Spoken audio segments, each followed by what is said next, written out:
में आध्यात्मिक चिंतन की श्रृंखला के तहत हम आज गीता के 11वें अध्याय के श्लोक संख्या 15 की व्याख्या करेंगे। श्लोक संख्या 14 तक अर्जुन भगवान श्री कृष्ण के विश्व रूप के दर्शन करके काफी विस्मित, आश्चर्यचकित, अचंभित, उत्साहित होते हैं और वो क्या कहते हैं, यहाँ ऋषि वेद व्यास जी ने उसको लिखा है।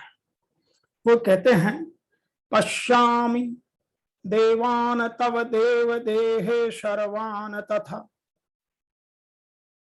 भूत विशेषंगान ब्राह्मण ईश्वन कमलासनस्थनम ऋषीन च शर्वान उर्गान च दिव्यान। तो अर्जुन बोले, हे देव, मैं आपके शरीर में संपूर्ण देवताओं को तथा प्राणियों के विशेष विशेष समुदायों को और कमलासन पर बैठे हुए ब्रह्मा जी को, शंकर जी को, संपूर्ण ऋषियों और दिव्य सर्पों को देख रहा हूं। तो यहां अर्जुन ने जो बोलना चालू किया उसको यहां लिखा गया है।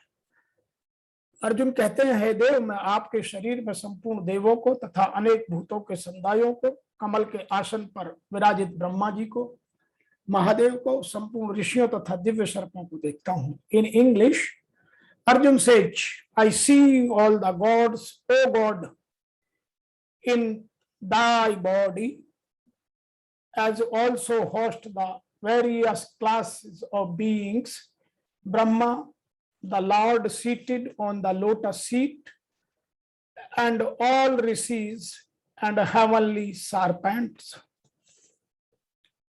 Some people are describing this shloka in a different manner. They said, Arjun said, O Lord, in your body I see all the gods and all the different type of beings, the divine sake and all the serpent and the creator Brahma seated on a lotus. आइए इस बात को थोड़ा सा और गहनता से समझते हैं कि अर्जुन क्या कहना चाहते हैं। थोड़ा आध्यात्म की डुबकी लगाते हैं।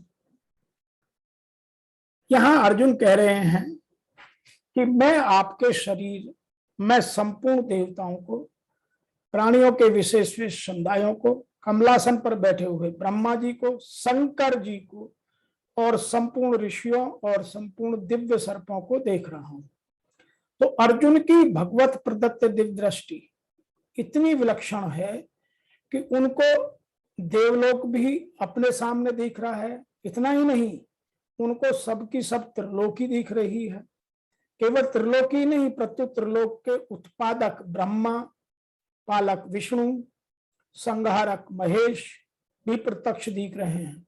अतः अर्जुन वर्णन करते हैं कि मैं संपूर्ण देवों को, प्राणियों के समुदायों को, ब्रह्मा और शंकर को देख रहा हूं। ब्रह्मणामीशम कमलानस्थम। अर्जुन कहते हैं कि मैं कमल के ऊपर स्थित ब्रह्मा जी को देखता हूं। इससे सिद्ध होता है कि अर्जुन कमल की नाल को और नाल के उद्गम स्थान अर्थात मूल आधार भगवान विष्णु को, जो कि शेष शैया पर सोए हुए हैं,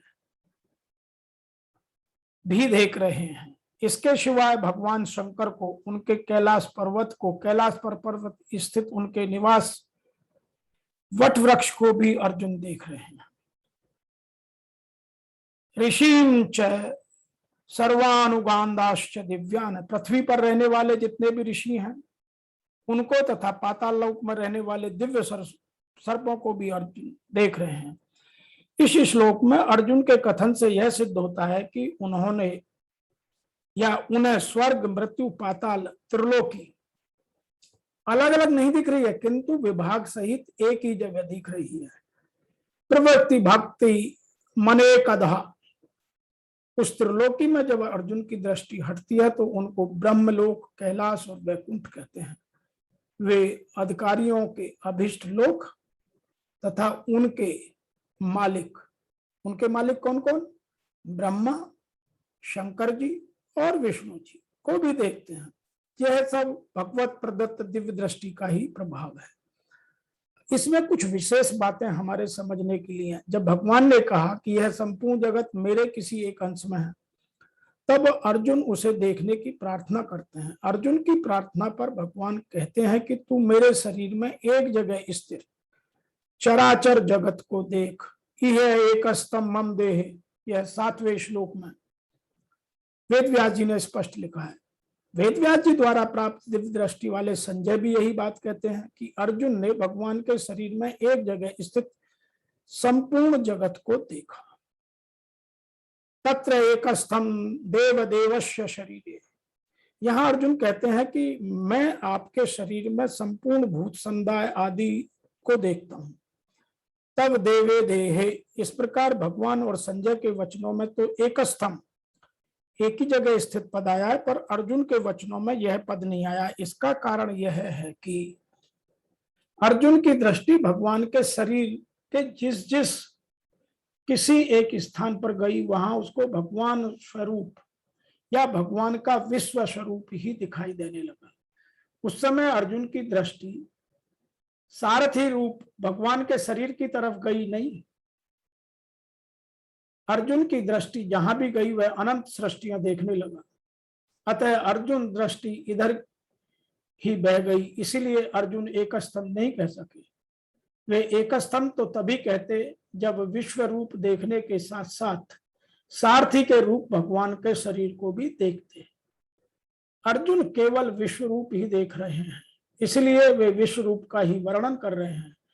उनको विश्व रूप इतना अपार दिख रहा है जिसकी देश या काल में कोई सीमा नहीं बन सकती। तात्पर्य यह हुआ कि जब अर्जुन की दृष्टि में विश्व रूप का ही अंत नहीं आ रहा है, तो उनकी दृष्टि सारथी के रूप में भगवान की तरफ कैसे जा सकती है। भगवान तो अपने शरीर के एक देश में विश्व रूप दिखा रहे हैं, इसलिए उन्होंने यहाँ एक स्तंभ कहा है। संजय सारथी के रूप में बैठे हुए भगवान को और उनके शरीर में एक देश स्थित विश्व रूप को देख रहे हैं, इसलिए संजय ने एक स्तंभ पद दिया है। भगवान और संजय के वचनों में एक स्तंभ पद आने से यह मान लेना चाहिए कि अर्जुन भी भगवान के शरीर के एक जगह ही संपूर्ण विश्व को देख रहा है। तो हमें यह बात समझने की आवश्यकता है। अब प्रश्न यह होता है कि भगवान और संजय की दृष्टि में वह एक जगह कौन सी थी जिसमें अर्जुन विश्व रूप देख रहा था। इसका उत्तर यह है कि भगवान के शरीर में अमुक जगह ही अर्जुन ने विश्व रूप देखा। इसका निर्णय नहीं किया जा सकता, कारण कि भगवान के शरीर के एक एक रोमकूप में अनंत कोटि विराजमान है। आपके एक एक रोम छिद्र में ऐसे अनगणित ब्रह्मांड उसी प्रकार उड़ते पड़ते रहते हैं जिस प्रकार झरोखे की जाली में आने वाली सूर्यों की किरणों के रज छोटे छोटे परमाणु उड़ते हुए दिखाई पड़ते हैं। तो अर्जुन ने यहां तक बोला है। आपने कभी देखा हो एक अंधेरे कमरे में जब बाहर रोशनदान से, जिसको हम वेंटिलेटर कहते हैं, तो उसमें वेंटिलेशन के लिए हवा निकलने के लिए उसमें से जब उसमें सूर्य की किरणें आती हैं तो उसमें छोटे छोटे हमें कण उड़ते हुए दिखाई दे रहे हैं। तो अर्जुन को भगवान के प्रत्येक रोम रोम से ऐसे ही ब्रह्मांड दिखाई दे रहे हैं। भगवान ने यह भी कहा था कि मेरे शरीर के एक देश में तू चराचर सहित संपूर्ण जगत को देख। इसलिए जहां अर्जुन की दृष्टि एक बार पड़ी वहीं उनका संपूर्ण विश्व रूप देखने लग गया। उसको उसके अतिरिक्त कुछ दिख ही नहीं रहा है। अर्जुन ब्रह्मांड की प्रत्येक वस्तु देखता है, अतः वह ब्रह्मांड के प्रथम प्राणी ब्रह्मा जी को तथा दिव्य सर्प को, जिस पर गर्भोदकाश श्री विष्णु ब्रह्मांड के अधोतल में शयन करते हैं, देखता है। शेषशैया पर नाग को वासुकी भी कहते हैं, अन्य सर्पों को भी वासुकी कहा जाता है। तो अर्जुन गर्भोद शाही विष्णु को लेकर कमल लोक स्थित ब्रह्मांड के शीर्षक भाग में, जहां ब्रह्मांड के प्रथम जीव ब्रह्मा निवास करते हैं, देख सकता है। इसका अर्थ यह है कि अर्जुन आदि से अंत तक कि सारी वस्तुएं अपने रथ पर एक ही स्थान पर बैठे बैठे देख सकता है। यह सब भगवान कृष्ण की कृपा से ही संभव हो रहा है। इसको एक और तरीके से भी हम सोच सकते हैं कि अर्जुन कह रहे हैं कि हे देव, मैं आपके शरीर में संपूर्ण देवों को, अनेक भूतों के समुदायों को, कमल पर बैठे ब्रह्मा जी को, महादेव जी को, संपूर्ण ऋषियों को, दिव्य सर्पों को, यह प्रत्यक्ष दर्शन था या कोरी कल्पना नहीं, किंतु यह तभी संभव हो पाया जब श्री योगेश्वर पूर्णत्व प्राप्त महापुरुष हृदय से उन्होंने दिव्य दृष्टि प्रदान की और उनको साधन गम्य बनाया। तो हमको जो लोग इस पर शंका करते हैं, उनको साधन की गम्यता को समझना आवश्यक है कि पहले उन्होंने अर्जुन को अपनी ओर से दिव्य दृष्टि दी। संजय को पहले से ऋषि वेद व्यास ने दी, इसलिए वो वही देख पा रहे हैं जो अर्जुन देख पा रहा है।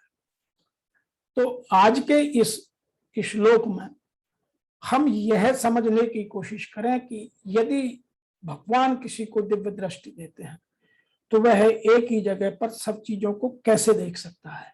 आइए और इसी के साथ साथ आगे के श्लोकों में अर्जुन की दिव्य दृष्टि से विश्व रूप के दर्शन की व्याख्या को सुनते हैं, आनंद लेते हैं, प्रफुल्लित होते हैं। हम भी अपने जीवन में उमंग, सौहार्द, सौम्यता, खुशी, संतुष्टि भरते हैं।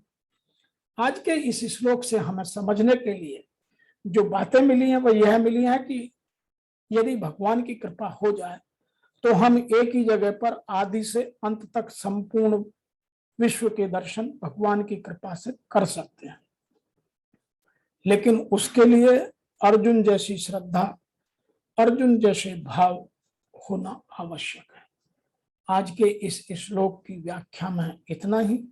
फिर आपसे शीघ्र मिलते हैं। तब तक के लिए आपको मेरी ओर से और मेरी संस्था के सभी सदस्यों की ओर से सादर जय श्री कृष्ण।